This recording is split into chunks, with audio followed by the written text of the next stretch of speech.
Matthew chapter 22.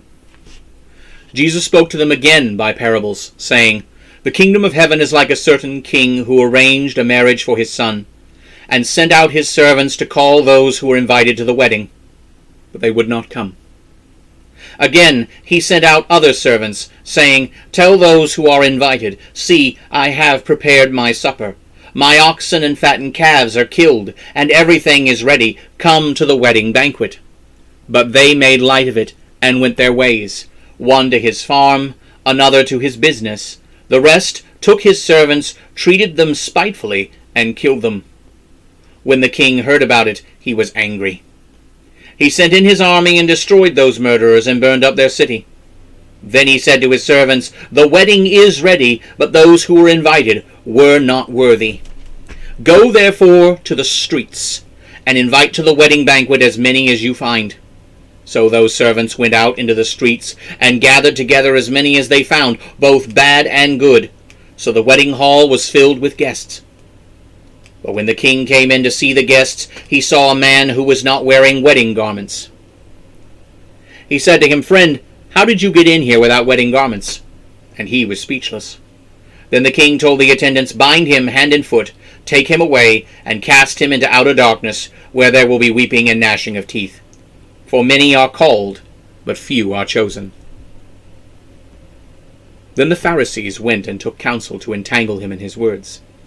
They sent their disciples to him with the Herodians, saying, Teacher, we know that you are truthful, and teach the way of God truthfully, and are swayed by no one, for you do not regard the person of men. Tell us then, what do you think? Is it lawful to pay taxes to Caesar, or not? But Jesus perceived their wickedness, and said, Why test me, you hypocrites? Show me the tax money. They brought him a denarius. He said to them, Whose is this image and inscription? They said to him, Caesar's. Then he said to them, Render therefore to Caesar the things that are Caesar's, and to God the things that are God's. When they heard these words, they were amazed, and left him, and went on their way.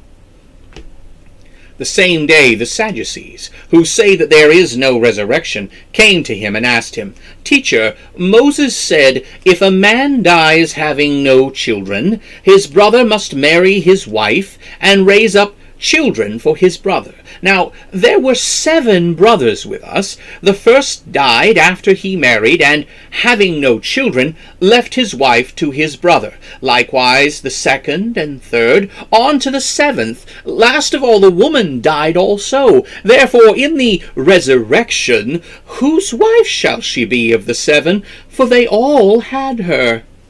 Jesus answered, You err, not knowing the Scriptures nor the power of God.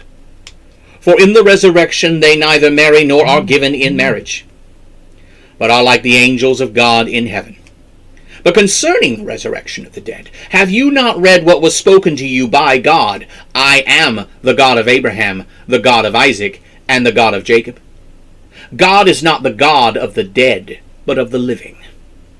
When the crowds heard this, they were astonished at his teaching. When the Pharisees heard that he silenced the Sadducees, they came together. One of them, who was a lawyer, tested him by asking him, Teacher, which is the greatest commandment in the law? Jesus said to him, You shall love the Lord your God with all your heart, and with all your soul, and with all your mind. This is the first and great commandment. And the second is like it, You shall love your neighbor as yourself. On these 2 commandments hang all the law and the prophets. While the Pharisees were assembled, Jesus asked them, What do you think of the Christ?